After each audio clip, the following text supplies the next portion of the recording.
Everyone, good morning. কেমন আছো তোমরা সবাই? রিয়েল ব্লগার সৌমি চ্যানেলে তোমাদের জানাই সবাইকে ওয়েলকাম। অনেক অনেক ভালোবাসা দিয়ে আজকের ব্লগটি স্টার্ট করছি। আশা করছি আজকের ব্লগটি তোমাদের খুবই ভালো লাগবে। তো আজকে তোমাদের সাথে শেয়ার করব চিংড়ি মাছের মালাইকারি।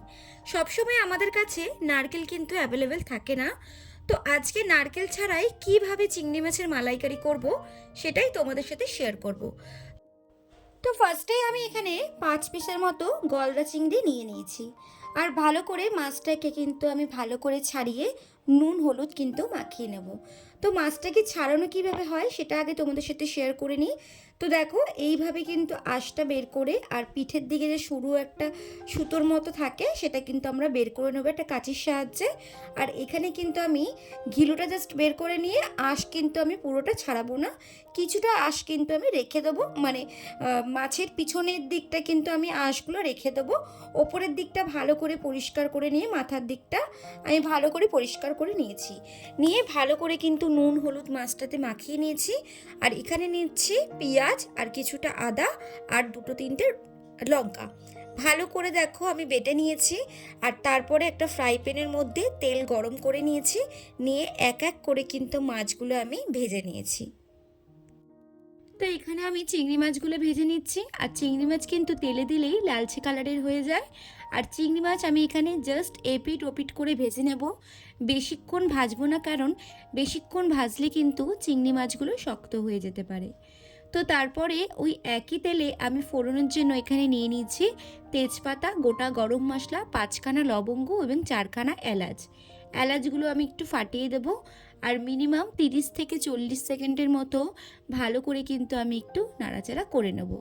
তো তারপরে যখন একটু মিষ্টি গন্ধ বেরাবে তখনই কিন্তু আগে থাকা যে পেস্ট করে রেখেছিলাম সেই পেস্টটা কিন্তু আমি এখানে দিয়ে দেবো। এখানে আমি পেঁয়াজ আদা আর লঙ্কা যেটা পেস্ট করে রেখেছি সেটাই কিন্তু এখানে অ্যাড করেছি।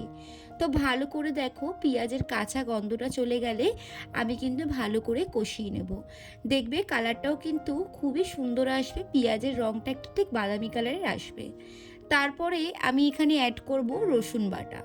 তো রসুন বাটাটা ভালো করে আমি জাস্ট কাঁচা গন্ধটা যাতে চলে যায় তার জন্য আরও কিন্তু 5 মিনিটের মতো আমি কষিয়ে নেব। তো তারপরে এখানে আমি কিছু গুঁড়ো মশলা অ্যাড করব। এখানে একদমই অল্প পরিমাণে দিলাম একটু হলুদ গুঁড়ো এবং তার সাথে দিলাম হচ্ছে লঙ্কার গুঁড়ো। যেহেতু আমি আগেই কাঁচা লঙ্কা দিয়েছি তার জন্য হাফ চামচ মতো দিলাম। এবং হাফ চামচের মতো দিলাম আমি Kashmiri red chilli powder, just কালারের জন্য। এবং হাফ চামচ দিলাম জিরের গুঁড়ো, 1 চামচ দিলাম ধনের গুঁড়ো। দিয়ে ভালো করে সব উপকরণগুলো একসাথে মিক্স করে কিন্তু আমি মশলাগুলোকে ভালো করে কিন্তু আমি কষিয়ে নেব। তারপরে অ্যাড করব আমি এখানে টমেটো বাটা। তো টমেটোটাকে ভালো করে কষিয়ে নেব। তা আমি কিন্তু এখানে কোনো জল অ্যাড করব না, পুরোটাই জল ছাড়াই করব। তো আমি তার জন্য প্রথমেই কিন্তু একটা মিডিয়াম সাইজের টমেটো আমি বেটে রেখেছিলাম, তার মধ্যে স্বাদ মতো দিয়ে দেব নুন। তো তারপরে গ্যাসটাকে আমি মিডিয়াম টু লোতে রেখে একদম ভালো করে কিন্তু 5 মিনিটের মতো মশলাটাকে কষিয়ে নেব। তো দেখো আমাদের কাছে কিন্তু সবসময় নারকেল অ্যাভেলেবেল পাওয়া যায় না।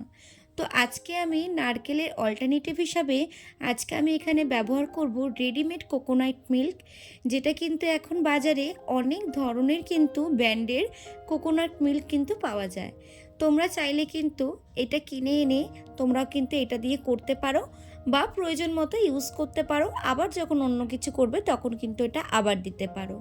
তো উষ্ণ গরম জলে এখানে আমার যতটুকু প্রয়োজন ততটুকু নারকেল কোকোনাট মানে মিল্ক দিয়ে ভালো করে কিন্তু আমি গুলিয়ে নেব। দিয়ে আমি এখানে রেডি করে নেব নারকেলের দুধটা। তোমরা চাইলে কিন্তু নর্মাল যে গরুর দুধ হয় বা আমরা যেটা ঘরে খেয়ে থাকি সেও দুধও কিন্তু এখানে তোমরা মালাইকারিতে ইউজ করতে পারো। তাতেও কিন্তু মালাইকারির স্বাদ কিন্তু খুবই ভালো হয়।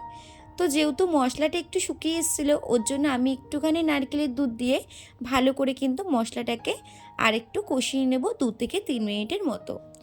বা তোমাদের কাছে কিন্তু গুঁড়ো দুধ মানে আমরা যেটা দিয়ে চা খাই আর কি, বা অন্য কোনো কাজে লাগে সেই গুঁড়ো দুধ দিয়েও কিন্তু আমরা এই মালাইকারিটা গুলে আমরা কিন্তু দুধটা রেডি করে নিতে পারি।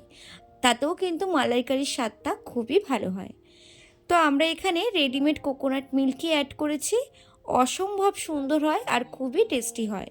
তো দেখো ভালো করে কিন্তু তেলটা কিন্তু রিমুভ হয়ে গেছে। তো ভালো করে কিন্তু আমরা কষিয়ে নেব। তো কষাতে কষাতে 2-3 মিনিট পর দেখবে তেল বেরিয়ে এসছে। তো তারপরে কিন্তু এখানে আমি নারকেলের দুধটা অ্যাড করে দিয়েছি। তো মিনিমাম 2 থেকে 3 মিনিটের মতো ফুটতে দেব।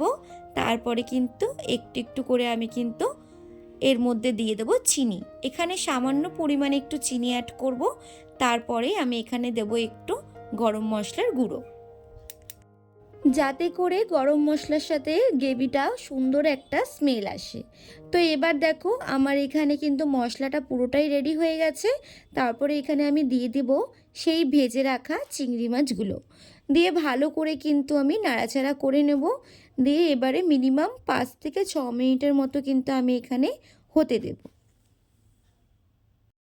তো 5 মিনিট এখানে হয়ে গেছে। তো আমি এবার ঢাকা খুলে দিয়ে আমি 2-3টে কাঁচা লঙ্কা কিন্তু আমি মাঝখান থেকে চিড়ে দেব এবং 1 চামচের মতো এখানে আমি ঘি অ্যাড করব। তো বন্ধুরা এখানে কিন্তু আমার মালাইকারি রেডি হয়ে গেছে।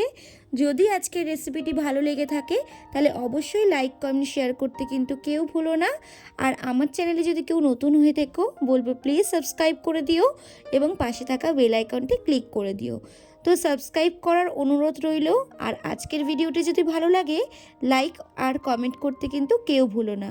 Thanks for watching my video.